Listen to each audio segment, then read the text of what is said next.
Hello and welcome to the Leadership Lab, the podcast where we dissect life science success stories. I'm your host, Morris, and I'm thrilled to bring you conversations with industry visionaries in the life science space who will discuss their successes, failures, challenges, and also the leaders who inspired them.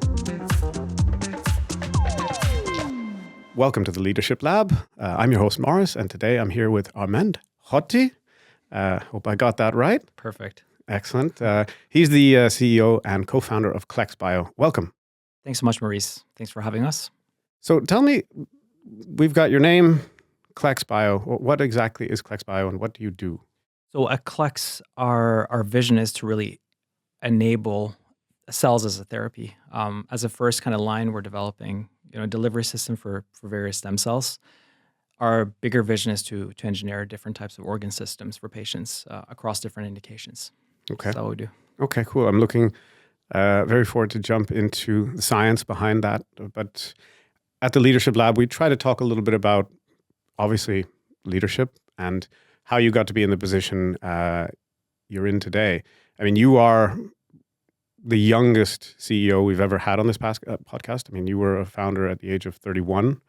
And it's going to be really interesting, I think, for us to dive into the journey because, I mean, I had Franz Werner Haas on. I mean, he's been around. He's, led huge companies and, thousands of employees. And that's a different journey than somebody who starts kind of in a leadership role when they're 30. And I think there's a lot of people out here in the audience who are of a similar age right now and kind of wondering, well, is that a step? So I think it's going to be really valuable for us to understand where you came from. So with that, let me ask, where do you come from? So that's thanks, and I'm very happy to share my perspective on this. And you're actually hitting, before I get into that, you're hitting on a nerve in terms of the feeling of being a young founder in the biotech space, right? There are pros and cons. We can maybe get into that later. But yeah, definitely. Sometimes feel young. Other times, this journey makes you old very quick. So, but to just give you a bit of a background of who I am. So my family and I were originally from Kosovo. We migrated to Norway back in 1992. This was when Yugoslavia was breaking up, and I would say we were extremely fortunate to be one of the first waves of people from Kosovo to go to Norway. I mean, Norway is a fantastic place. They got all that money. They got all the funds. Yes, the sovereign fund is amazing. Wish they spent more of that on startups, but that's a different episode of the podcast. No, I think it's been a privilege to be having an immigrant background in a country like Norway presents so many opportunities for families coming, the stability, safety, all of this. But on top of that, the educational system, the integration system of immigrants. So we've had all those benefits, and through that, and through having parents that really have leveraged that and wanted to become part of that ecosystem, it's helped us, me and my younger brother, become part of that society. So very fortunate to have that. Do you remember home? Home is a bit of a funny definition for me. Yeah, okay, fair. I have the same, but let's say Kosovo. I do. I definitely do. I mean, and I think partly also the memories are a bit, blurred in a way because I came as a 4-year-old, so I have some memories of that, very few, obviously. But then we visit it every year, right? So it creates... You build memories around it and photographs and whatnot. Okay. Exactly. So no, I do. And I think that what we have done, at least in our family, is kind of preserve the values in our culture. And I think my parents were really adamant about that growing up, that there are fantastic parts of every culture, try to, utilize the strengths of those. So we've been, fortunate to have both those cultural aspects growing up.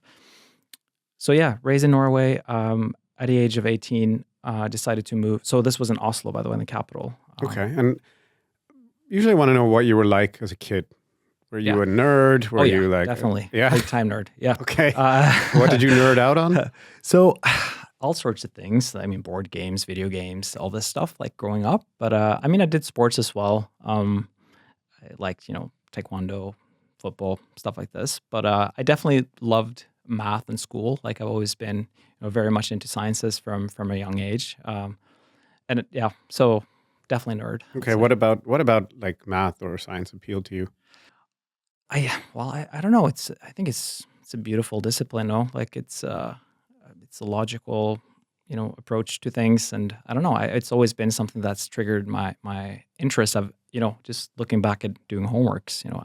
hate doing history homeworks, but with you. Math and physics and chemistry and all these sciences came natural to me and second nature. So I thought, you know why I liked it?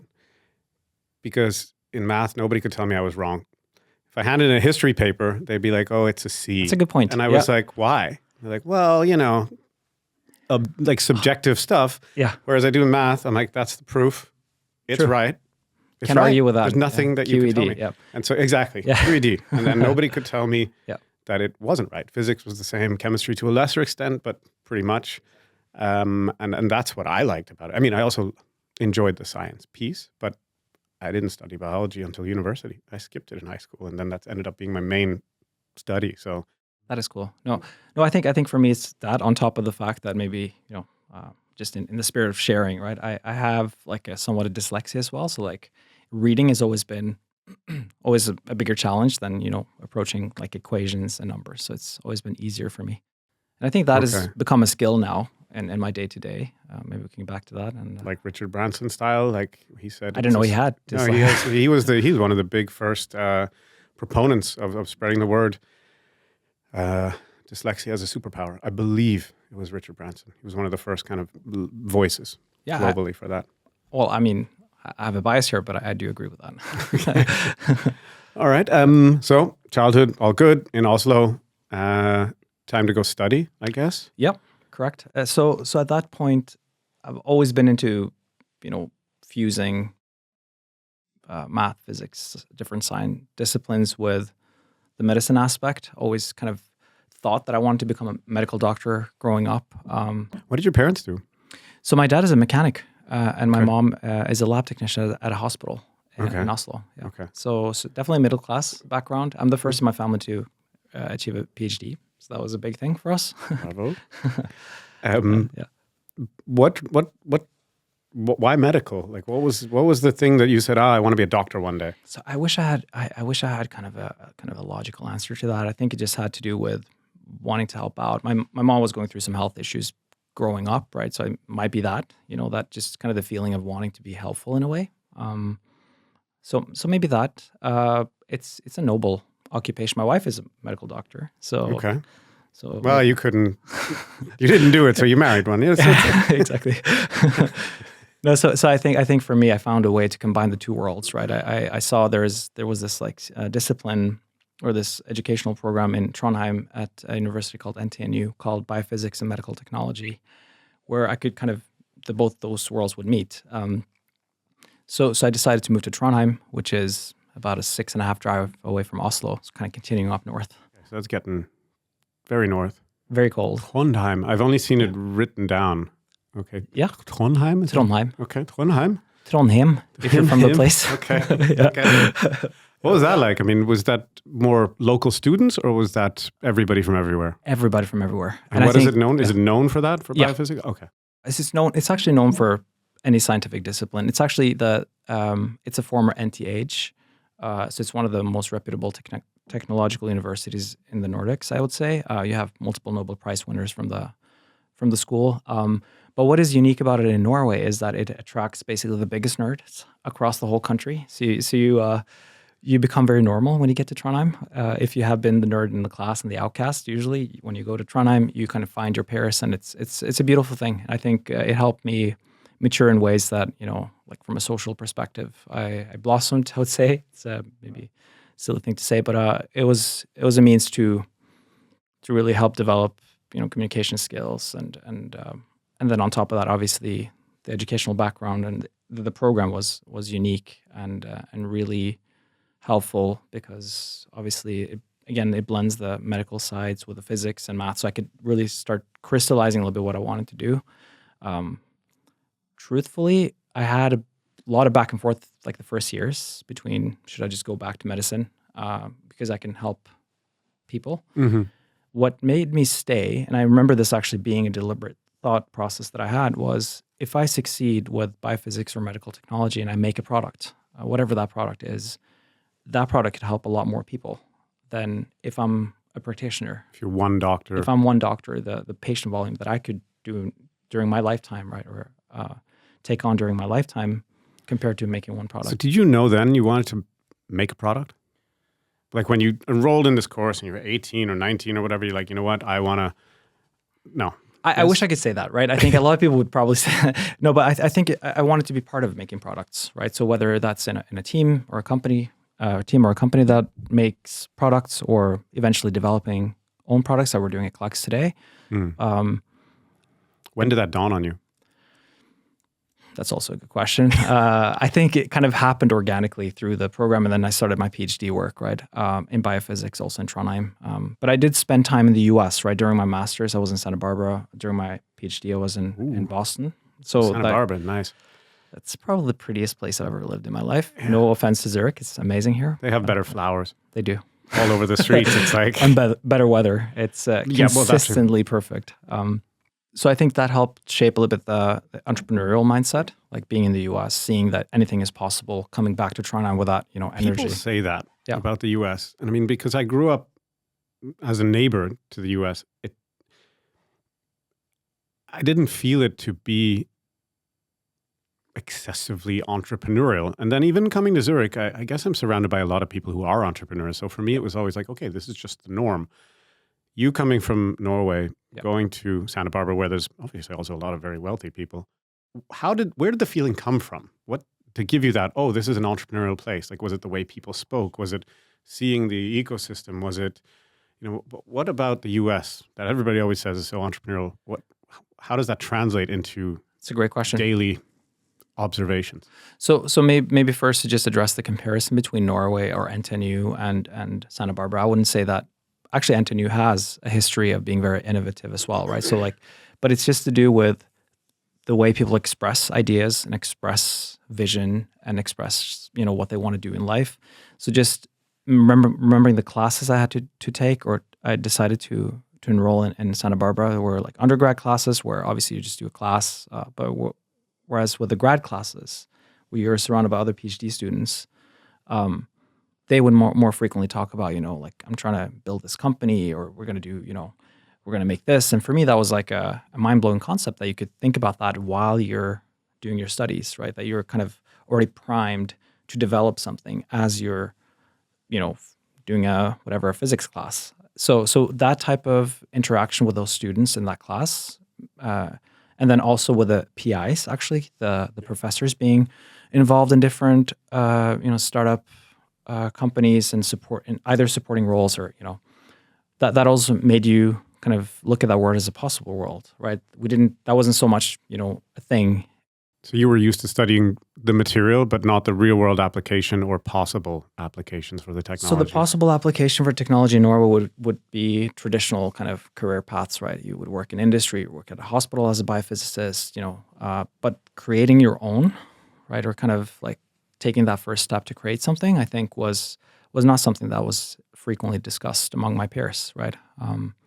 Okay, so it was more the daily interactions with people. And were these Americans, or were there also people? Primarily, yes, but then also other exchange students from different places of the world. I think it's like a selection bias, right? The people that come there, right? You foster a little bit that same type of mentality or mindset. But no, that was the first unlock, I would say. Coming back then to Trondheim, then I was very decisive, and I wanted to do a PhD, because then during a PhD, I could obviously continue studying and working on what I love to do, but at the same time also create. And then that could be the starting point or a cornerstone to developing something, a company. So throughout my PhD, I was very thoughtful of the fact that this could transform into a company at some point.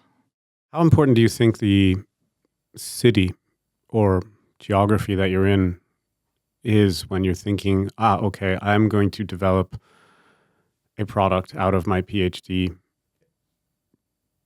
funding, like-minded people, talent? I mean, how important do you think that is? And was it possible at Trondheim, do you think? So just to answer the last question first, yes, it's definitely possible in Trondheim, and people have done this successfully there as well, right? But at a much lower scale, I think definitely geography has a play. I feel like in the U.S., it's funny, if you do a PhD in traditional place or in places that are not necessarily famous for creating companies, the way you measure a good PhD is through publications, right? And the quality of publications, the quantity of publications. Patents are not necessarily so much a topic you talk about too much, right? But it's an output still. It's a very important output. So that type of output is more valued in the U.S., I would say, than it is in the Nordics or in other universities. So I do think that geography has a big play, and I think it has to do with just being in an ecosystem where you see others succeed with your background. So kind of like it builds that confidence in you that you can do it too.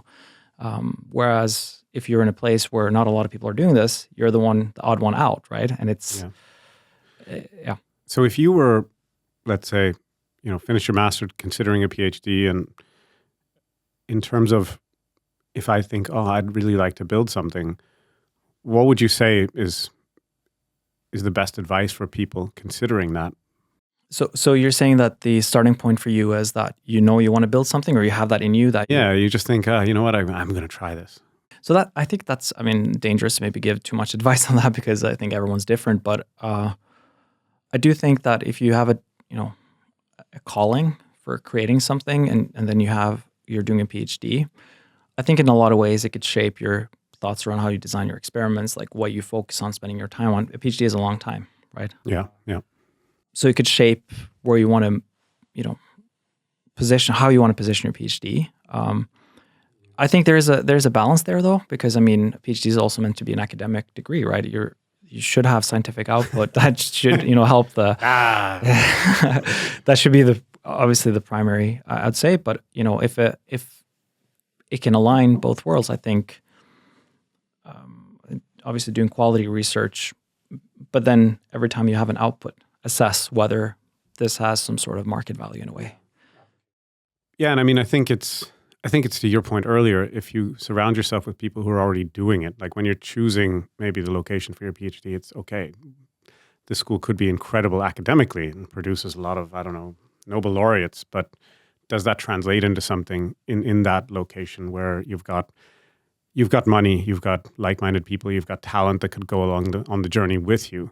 I think those are all things to consider. Absolutely. And as you say, the US, on the coasts, there's probably nowhere else better in the world. I would say so, but I'd say Zurich is actually damn close. I'm not just saying that because I'm here, but I do have a lot of friends from ETH, right? And I also did a postdoc at EPFL, and that was a very different world again. I think this, it doesn't have to be in the US, I'd say, but it's just this.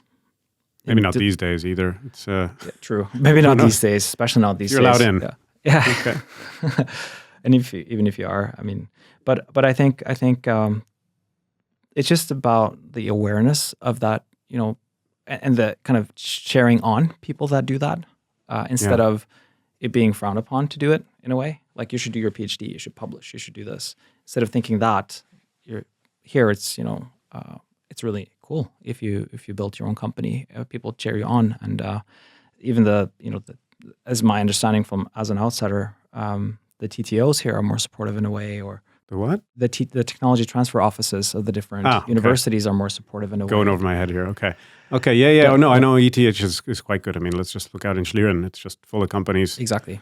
Yeah. All who have originated within the ETH somehow, and then the BSSE in Basel as well. Although it's part of ETH, that's 30 companies at this point, I think. Oh wow, yeah. So there's super. Yeah, I think here is an amazing hub. Yeah. And now that we look at like the digital side of health as well, absolutely. The Zurich. We always talk about it's Basel, right, for life sciences, but in terms of digital health and how AI is integrating into the medical field, I think Zurich is like very tough to beat globally. Absolutely. Yeah. No, just seeing what's happening now with like big companies also taking a move here, right? Coming into Zurich, and it's going to create it's going to foster that talent pool, further. I like it. Okay, so to jump back, what was your PhD actually on finally?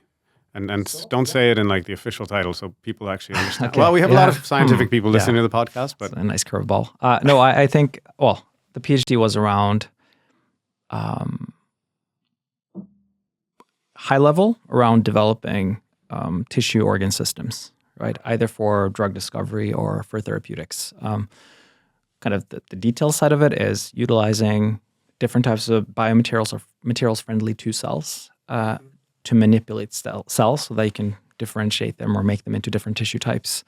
So that's what I worked on. I worked on, practically speaking, different hydrogel types, and then combining that with something called microfluidics, plumbing on the microscale, where you then have a very fine control of single cells being, down one channel or the other. Exactly. Yeah. So combining those two things, like the material side with the cells, gives you the benefit of being able to manipulate on that scale. And then that could, extrapolate into how a tissue is formed or... Okay. So you finish in school, getting a PhD. What happened next? I came back to... I came to Switzerland, actually. So during my PhD, I spent time at the lab in Boston where I met then a postdoc in that lab, Esther Amstad, and a PhD student that became a PhD student of hers. He was a master's student at ETH back then. So when I came back to Trondheim to finish my PhD, she had then started her own lab at EPFL in Switzerland. And my friend became the first PhD student in that lab. So during the end of my PhD, I stayed in touch with him, and we then applied for funding to get a postdoc position for me at EPFL, which was great. So that was my first kind of experience with a Swiss ecosystem. I came here right after my PhD, actually not even a week after I'd defended my PhD, I came to Switzerland. It was an exciting time. This was back in 2016.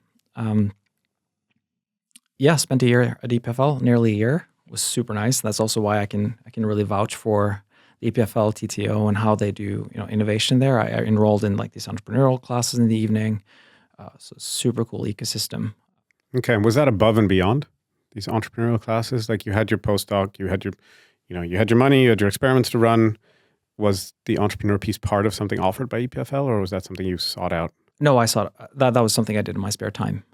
Because again, I've always wanted to kind of create something. And actually the part that I didn't mention is that during my PhD, we had an invention, which is a technology called Klex. That's also something that kind of relates to what we do in the company, which I can tell you more about later. But we patented the technology.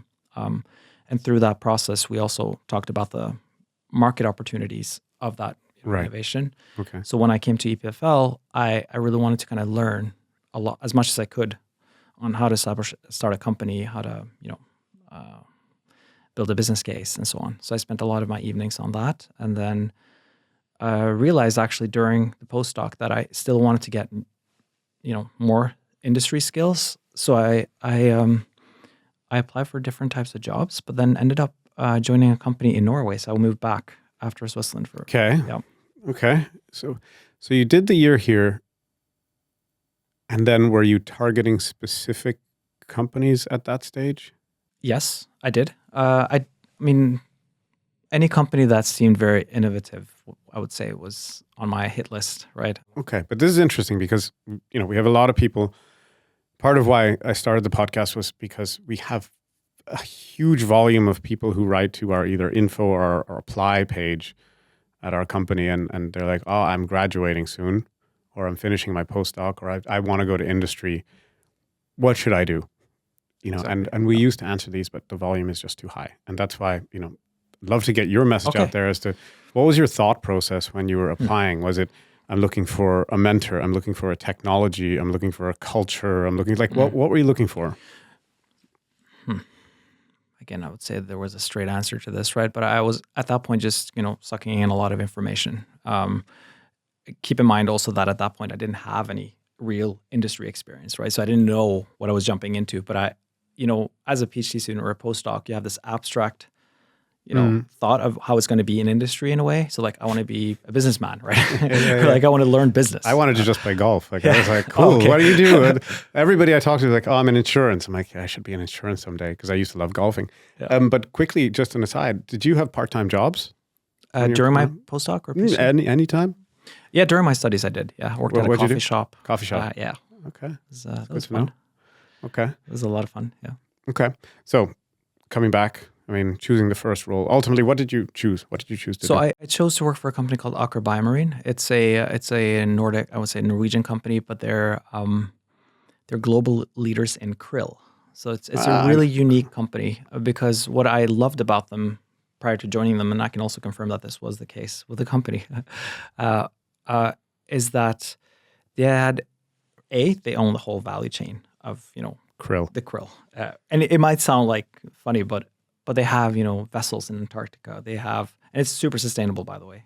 Well, krill, they reproduce really fast. Exactly. Right? And then there's like strict regulations about how much you can harvest and so on. But they then have the vessels where even on the vessels, there are processing techniques to, maintain and preserve the different, chemical components of the krill. So already there you have a lot of chemistry and manufacturing on the vessels. Then that's shipped to a logistics hub in Uruguay and then split out to aquaculture. But then in Houston also you extract things. So it's like another plant. And then you make krill oil, which is a supplement, right? Better than fish oil. Really? It is. Let's not get into that. Okay. I take my omega-3 every day. I mean, you're telling me you should get some krill oil. I should get krill oil. Yeah, exactly. I should get. I'm not sponsored by Aquamarine. Yeah, okay. But I didn't know. I mean, so what I want to try and understand here is that, again, for whoever's out there, you did a PhD on one thing that was reasonably specialized, right? Yep.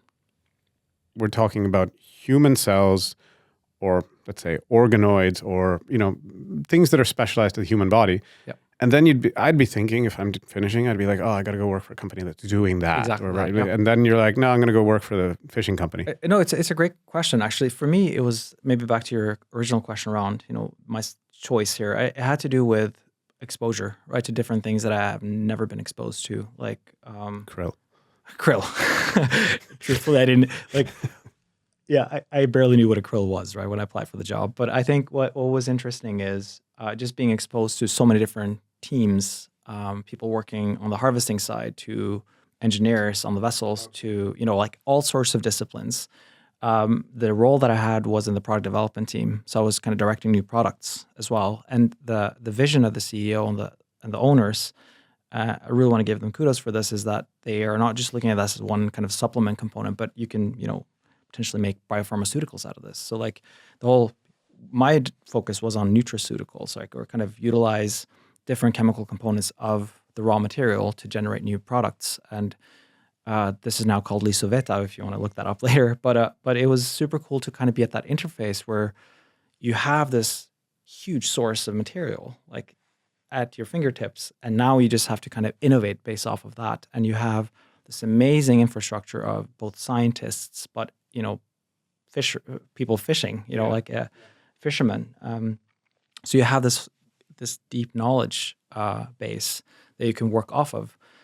So that made the innovation and the product development team super unique, because we could just tap into that knowledge base at any point in time, right? So then for us to create new products and new patents, which we did, it was super interesting to be that. And then for the kind of second piece to this, which is, again, leadership, right? I think just understanding how it functions in a functioning company, to be a leader. And So for you, it was more about understanding the way to structure a business. Or that's what you learned. Maybe you didn't know that before. Like you say, we look at companies sometimes from the outside, and I hear this and have experienced it so much, where everyone's like, oh, I can't wait to go and work there. It's going to be such an amazing place. And then you get to look, under the hood, or what do they say, how the wurst is actually made. And you realize, oh my God, this place is a mess. Or it's like this, exactly. It seems so clean and process oriented, but in the end, everyone's just scrambling to keep it together. Yep. So for you, it was understanding, value chain, and then of course how to use the krill as best as we possibly could. I mean, one thing is the science and the product development side of this, having unique ideas and making prototypes. But then once you have that, right, you have to convey and you have to convince people in the team, and especially the management team, that this is something worth investing in and pushing forward, right? So that interface is practically pitching, right? And that's what I do at Klex now. We try to sell a vision, sell a product. That's what we did at the product development team as well, not only to the management team, but also to the board and the owners of the business. So that, I think, was an especially unique experience that I got through this, that you basically try to get internal, support to drive a product forward. And that, I think that dynamic in a company is extremely interesting to experience. And then on top of that, this is a super international company. So I would spend half of my days a year traveling. So I've been everywhere in Europe, to US, Asia, anywhere. And we were supporting the marketing team and sales team sometimes, right? So we were sent to different types of venues to, promote the products and talk with people around like the science and product development side of it as well. So it's just a crazy amount of experience in all sorts of disciplines, which I think now has helped a lot. So that was your, let's say, only job before Klex. Tell me the process by which you came to decide, okay, I'm going to start a company. How did that happen? So again, with the context now, this was always kind of a seed that I had, right? And I always thought about doing something eventually. The catalyst really was that in 2018, the Technology Transfer Office contacted me and my co-inventor, David Bassett. We had invented Klex. And the patent was going into something called national phase, right? You go out of PCT to national phase, and you have to make a decision on jurisdictions and where you want to, cover the patent. At this point, I was working for a different company. David was in the UK, working there, and the TTO basically said that you guys, we can't justify the cost of just kind of maintaining this patent. So do you want it? So we were actually offered to take over the IP rights of Klex. I had no idea what I said yes to. So I said yes because I was like, this has been the dream all along, right? To have kind of a solid foundation, a starting point to something, and something that I created and really, really believe in. So I said yes, and then for the next 2 years, I ended up paying patent bills for about 2 years privately. So that was a tough period where all the savings went into just paying, patent bills. But working at a product development team, while I was doing this. So you had it in mind. You're like, okay, look, I'm bleeding money into this patent, and every day I'm going to work. Yeah, I'm thinking, so actually, okay, I was very how can transparent. I was very transparent with my manager and with the team at Ocker too. I said, look, this has come my way as an opportunity. They were super supportive about that. Actually, they said, obviously, I work in product development. It's like you should take these opportunities seriously when they come your way. But at some point, it hit a kind of a inflection point where I decided, either I cannot just maintain this patent, either I do something with this, or I have to let it go. And this was the summer of 2019. I remember that very well because I'd started budgeting heavily because I knew that there's going to potentially be some bootstrapping, primed my then girlfriend, now wife, that, it's going to be a bit tight now. But then I was fortunate to meet two wonderful guys that we co-founded the business with. Andreas Lehmann, which is currently the chairman of the company. He is Swiss, was working with McKinsey company in Zurich back then in the biotech practice. So with Andy in the back end of all this, we were kind of making a business case, thinking about how we could, build Klex, what is now ClexBio. And then later on, we met Manuel Schweikle, which is a co-founder and former CSO of the company. And Manu had just finished his PhD, was going to work for CRO in Trondheim, actually. He moved to Trondheim, but then moved back to Oslo to join me. So it was a cool... So there was the three of us, and we thought, let's do this thing. I'm quitting my job. So I sent a notice in September so that I could start 1st of January in 2020. And we all know what happened in 2020. Yeah, we do. I have my own company as well. And they're different animals, of course, but there's definitely moments of panic. Oh, yeah. Like quitting your job, and then maybe a week later, you're like, what have I done? Do you ever have those? No, I don't know what you're talking about. A lot of those. Yeah. Consistently throughout the whole journey, I would say. Yeah, well, once you think you have it dialed in and all of a sudden something else always breaks. curveballs. I think that's the realization of what my job really is, obviously carry the vision, represent the shareholders, the team, all that. But at the end of the day, you also have to, put out a lot of fires and fix shit. Yeah, exactly. And that's, something that makes you, that's what I said earlier as well, like you age much faster in a way because you just have to solve so many things. But grow, absolutely. Let's call it grow much faster. Yeah. Yeah. No, definitely. And I think that's a lot of sleepless nights, to put it that way. But I'd say it just makes you stronger. And I think that's actually been the most beautiful part of this journey. Going through those hardships and coming out of it stronger and more focused and more resilient. I think that's, yeah. Yeah, I mean, I often have it thinking about, if I think about the problems that I had 5 years ago or 10 years ago in the business and how I would consider those today, I'm like, yeah, exactly. Problem. Like, what are you talking about? Like, we got much bigger problems now. And I think it's like a muscle. For sure. It's like being in the gym and you lift a heavier weight and then the lightweight feels like, okay, wow, that's just an easily manageable thing. But when you do it the first time, you think the world is ending. Yeah, exactly. And then you kind of, first night is just crazy. You don't sleep much. Second day, you get to work and you're like, maybe there are some angles to this. Third day, you got it all sorted out, right? I mean, maybe sometimes it takes longer, but the essence of it is there's always this panic attack. and actually the hard part of the role is to keep your straight face, especially in front of a team, right? When things happen, you get curveballs thrown at you while people are watching, right?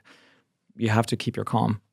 It's critical, actually, because if I run around and stressed out by something, imagine how people in the team would feel. So that's actually tough. It's like the psychology behind all this is actually one of the toughest parts of running the business. It's just how to remain confident that you will be able to solve the problem, but also project that confidence and not just fold.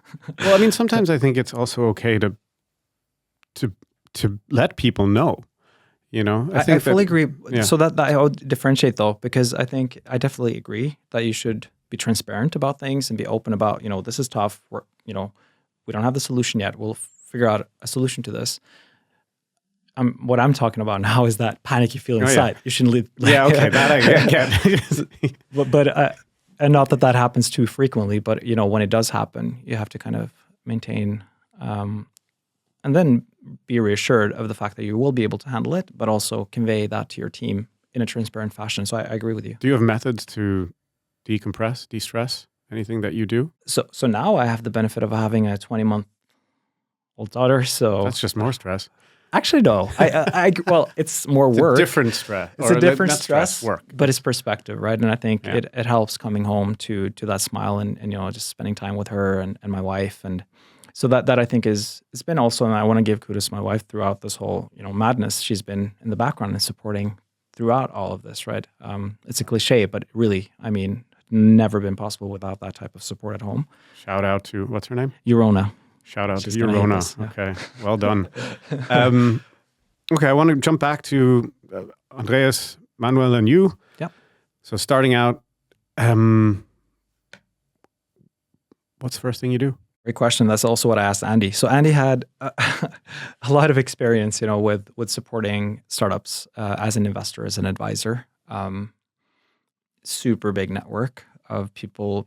He's a lawyer by training as well, right? That's a benefit when you start off. Lawyers are good, yeah. So the first questions are obviously like, how do you start a company, right? Just like how do you open a company? In Norway, it's called an AS. Here it's AG or GmbH. So how do you do that? And then after you've done that, how do you set up a legal contract between co-founders? And then after that, accountants and all that stuff, like that infrastructure of it, just figuring that piece out. And you typically have to do it quite fast, right? Because the ball starts moving right away. That's always a challenge as a first-time founder. Big challenge. Back to your earlier point. Now, I could do all that, with a blindfold. But I think that's it hits you, right? Oh, you got to solve all those things, and then obviously beyond that, like you have to put your mission. Like you have to define your mission, define the strategy behind it, and then for us as a biotech, where we're not necessarily going to generate revenue, especially back then, early on, you have to think about a narrative and a story that people can buy into and invest in. So that was a lot of the work was on figuring out who we want to be as a company. I think one thing has always remained true fully is this passion of creating human tissues and using them as a therapy. That's always been something that has been central to us as a founding team, and I kind of really seeing the therapeutic benefits of those solutions. But then sharpening the narrative, so you kind of invest, and then just to share openly, the first investor pitches to angel investors, brutal, absolutely brutal. Why? What was the worst one? Maybe I'll tell this story. It's kind of funny because we had a lot of bad ones, right? And I think, it's true, right? And I think people that say otherwise are not being truthful. It is a process. You have to go through that. You have to learn quickly about, how to position, how to answer questions, how, all that. My first challenge was how to ask for money, actually, because you have a cool pitch and, there's a deck and, there's a cool story here. I would personally invest in this, obviously, of course, right? Yeah, you made the deck. Exactly. Have you seen the visuals? It's amazing. Yeah. No, so you made the deck, but then it's actually asking the question in a call, like, would you like to invest, or kind of shaping the call in a way where this is moving towards, will you invest? Yes, no. And I'll give one example. We had one of our earlier angel investors. He actually he lives in Basel. He's probably going to let me use his name. His name is Ramsey, and I remember Ramsey, we had spent 45 minutes on a call with him. Investment wasn't mentioned at all, right? But we all knew that we were in that call for that reason, to ask for, an investment. 45 minutes into that call, Ramsey goes, "Okay, guys, what are we doing here? Do you want my money or not?" So that kind of clicked, and I think he said, I will invest in you guys. I really believe in this. I think you have a really cool technology. I like you guys, and you see what you're doing seems legitimate and supported, but we have to work on how you kind of pitch to investors and how you kind of position. So that was a lot of kudos to him in the beginning to just help us become more comfortable and because it's really, and this I truly live and breathe now. It's not so much as asking for the money. It's actually offering an opportunity to join this journey. It's been an amazing journey so far, and I believe that it's going to be more amazing all the years to come. So it's basically offering people to be part of this as a community, right? And I think that was a big unlock for me to really I'm not begging you for money. I just want to see if there's a fit here. Do you believe in what I do? And do I believe that you can add value to what we do? Yeah. If that fits, then this is a good partnership. And I think that's been critical to learn very early on. Because I've seen a lot of other founders take deals in the beginning that have been detrimental to the company. People that, are not patient, or people that don't understand, or, came in with the wrong premise. All sorts of things can go wrong in the first deals, right? So having been fortunate to meet people like Ramsey through Andy's network, helped us a lot in the beginning. So I would say, if I'm to give one big advice is, aside from all this logistics of setting up a company and agreements and so on, it's find those nodes in your network that can really help you, connect to a lot of people, but also give you that critical early day advice on how to shape the story, how to tell the story, and then also obviously how to build a business. Yeah. I think there's a couple of things in there which are super valuable. I mean, when they look at these studies of how people sell, they say one of the biggest failures in people who are new to sales is that they actually don't ask at the end. They make this great presentation on a product, and then they just wait for people to come and buy it, instead of directly saying, "Okay, now can I put you down? How many can I put you down for? You want to buy 3 of these?" Whatever it might be. But when they do these exit interviews with the customer, they say, "Well, why didn't you buy it?" I said, "Well, nobody asked me to." And I think it's something that I tell my team all the time. Like, if you don't ask the blunt question, at least you get a no, then you know where you are. But you get a yes. I mean, you're going to get more yeses by asking than not asking. 100%. And the way I look at these things is also, if you think about opportunity cost, right? I think me spending time on that call, or the investor spending time on that call, there could be plenty of other things you could be doing. So let's make it count, right? So I think framing the meeting, not only asking the question at the end, but making sure that you frame it from the get-go. That you go in and say, "Look, great to meet you.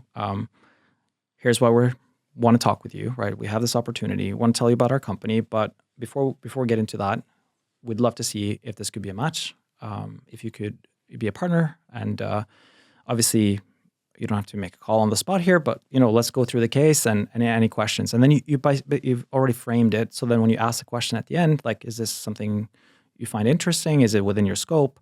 Then that becomes a bit more natural. It doesn't have to be like something you're building up towards. You've already kind of preempted it in the beginning of the meeting. At least that's something I've been advised to do, and I think it's been helpful, at least for my own psyche when I go into these calls. No, I think so too. I mean, and if it's not a fit, like I'd rather have a no on the first call than a no after 5 or 6 calls, because that's the opportunity cost of it, right? And where we have wasted time with people in the past, and that's painful. It's actually very painful to know that you should have just been more direct to begin with, set the stage. And if it's a no, move on. Yeah, So cut your losses quickly. It's a numbers game at the end of the day. Yeah. So. No, I think that's, again, it's another lesson I try to impart to people, is that framing your meeting super early on. Like, you should know what's an ideal outcome, what's an okay outcome, and what's the outcome you don't want when you go in. Obviously say that we're going to try and reach this conclusion today. That's what we're here to do. And whatever happens between now and the next half hour or hour, great, that's filler for us to figure out where we are. But at the end, this is where we want to be. And then everybody understands why they're there, and every part of that conversation is hopefully moving towards that outcome or Absolutely. not. Yep. Right? I agree. Yeah. I fully agree. Yeah. And I think at the very least, you can say that you didn't waste anyone's time, right? If it's a no, it's a no, then you move on. So. Okay. So, you've got contracts, you got a founded business, you got some money. Then when did you actually start doing any science? That's a funny way to phrase it. No, I mean, we had already started, first month, I think, we started applying for grants, right? And that starts shaping the science strategy, right? So kind of defining experiments and projects, to drive the innovation. So in a way, we started like with what we had. We didn't have a lab, but we had, pen and paper, and we started kind of defining the science work that we wanted to do, and then we applied for grants. We were fortunate to get, I've actually been very fortunate to get a lot of grant funding in Norway. We had the research council. A lot of prizes, right? I mean, I did, was only seeing on LinkedIn. You were. We have been. Saw you guys on a stage somewhere accepting some sort of prize grant. Yeah, I know cool. Which one you're referring to, but yeah, we've had some of those funny. No, that sounds pompous. No, but seriously, on a serious note, we were really thinking about, okay, we have now like secured some funding through investments, but obviously there is a lot of grant opportunities in Norway, also in Switzerland. So it's a pity not to utilize those, because I mean they are meant for exactly people like us. So we started our conversations with the Research Council of Norway, and they have been, kudos to them, honestly. They are extremely supportive of new innovations. They take risk early on. And for us, that was an enabling factor, because we got, I think it was in the order of $1 million, the first project we got. And then we matched some of that with early investors, but that created momentum, right? Because then you could go to investors and say, look, we got this grant. $1 from you will unlock another $1 from the government. So like it kind of helped us get that initial momentum. And when we did secure that funding, we were able to move into a shared lab environment. Also, very similar to what you have here in Sliden at Superlab, or I guess there are other sites as well. But we went into something called Share Lab in Oslo and set up. We had basically a lab bench like this, and got a little bit more funding, more grant funding. Started getting, hiring the right people to begin with. We were only a team of 4, I think. In the first year, we became 4 towards the end of the year. The next year, we scaled further. I think we were 6, but kind of gradually, because we also wanted to make sure that we're actually building a strong fundament and not just like rushing to do something. So we spent a lot of time in kind of developing technologies, and now we have 5, soon to be 6 patent families covering kind of the innovations we've created. So after Klex, we've developed a lot of patents that protects our underneath kind of the machinery behind what we'll be talking about hopefully soon. So that was very important to us to kind of build that fundament. So we spent a lot of time, underneath the hood, just making the technology work. What has been the most difficult part of the journey, or maybe the most difficult moment that you've been through since starting this company? There have been a lot, right? I'd say a lot of difficult moments, but I think, let me think a little bit about that, because I mean, there are obviously some things that have been harder than others. I will say this before I get into the details is I think the people I've been fortunate to work with, we've all shared the same mindset that we're building this for the sake of, we're building a company, we're building products here. It's a bigger kind of vision. It's not just us as individuals. Yeah. But you go through different phases as you build a company. You get team members, you get a bigger lab, you get bigger obligations, bigger investors. There's a lot happening, and it's happening quick. So then you enter into different chapters of your kind of different building phases of the business, and through that you have misalignments with team members. So we have had that happen in the past as well, and I think those are really tough psychologically for everyone involved. But at the same time, I think looking back at all this, doing that in a way that is healthy for everyone, and maintaining the health of the business, I think has been, I would say, something we managed to do really well. I think in the end, business is about people. Science is about people, right? Exactly. I mean, it's all about the people that you work with. And I think it can be a really sad thing to realize that you've kind of either you yourself have reached a point where maybe you won't continue, or people in the team. We've had it in the past where, we did things like this before, and now we're going to shift the business and we're going to change what we do. Exactly. And then they don't quite come along for that ride. And then it can be a really difficult thing. But the ones who I think learn it early, that it's not meant to be personal. It's what's best for the science, or for ultimately the end patient, right? Exactly. How are we going to get this to them, and what's the best way to do it? And I'm not sure the listeners know, but we are recently based in Switzerland, and we didn't have an office here before end of last year. That was my next question. Oh yeah. Oh yeah. So you moved here. Yep. Why did you move here? Sounds almost hostile.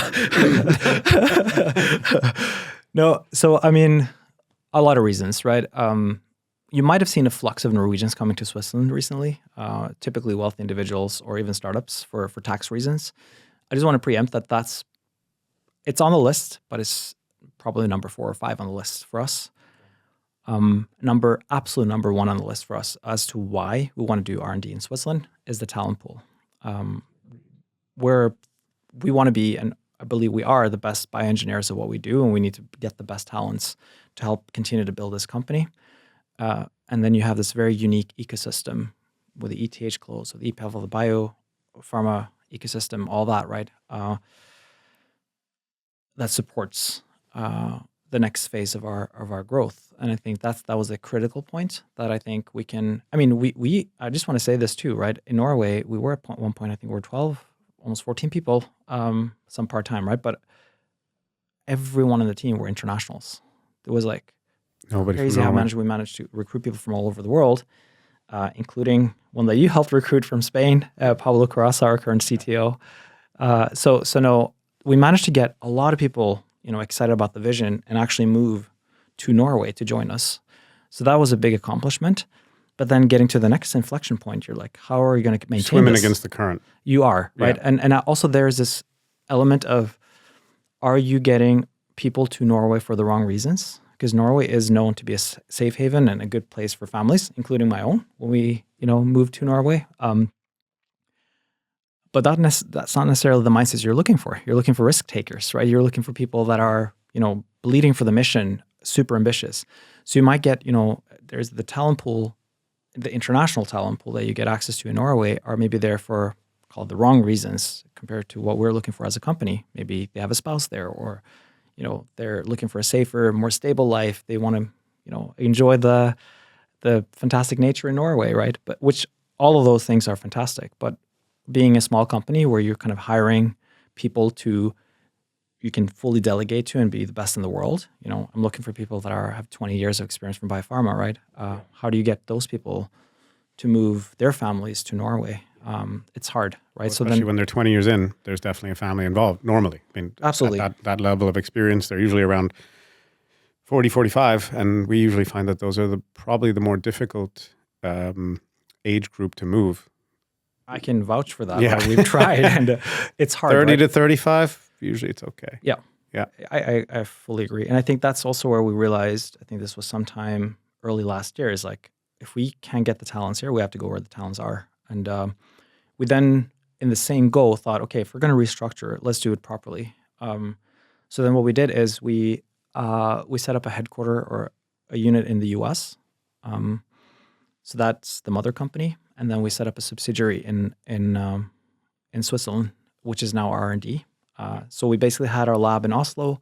We moved all of our lab operations just now between May and June. So now we're set up in Schlieffen. Fresh. Yeah. Nice and fresh.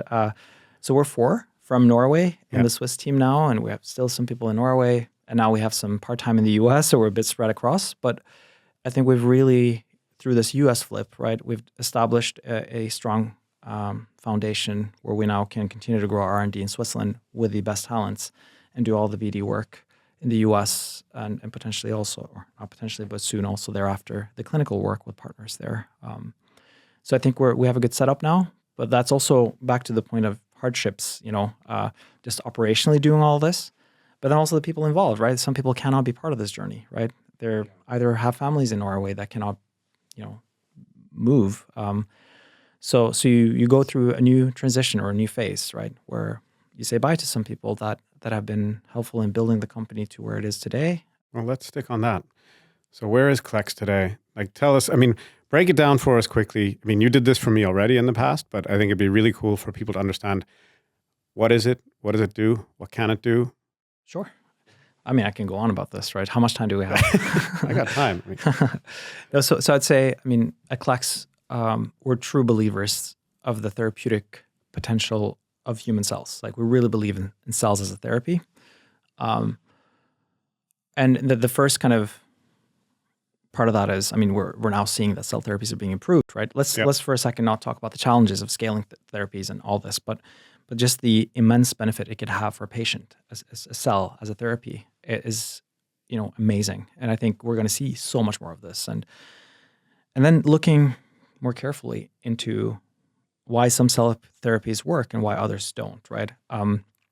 So aside from like blood and immune cell therapies, immune system cell therapies based on the immune system, if you look at stem cells, for example, like delivering those and maintaining their therapeutic potential in a patient, you cannot simply just infuse those. Like, I'm thinking a liver disease, if you need, if your liver fails, or if you have cells that are no longer able to regulate glucose, they're not able to produce insulin and regulate glucose, right? Common one.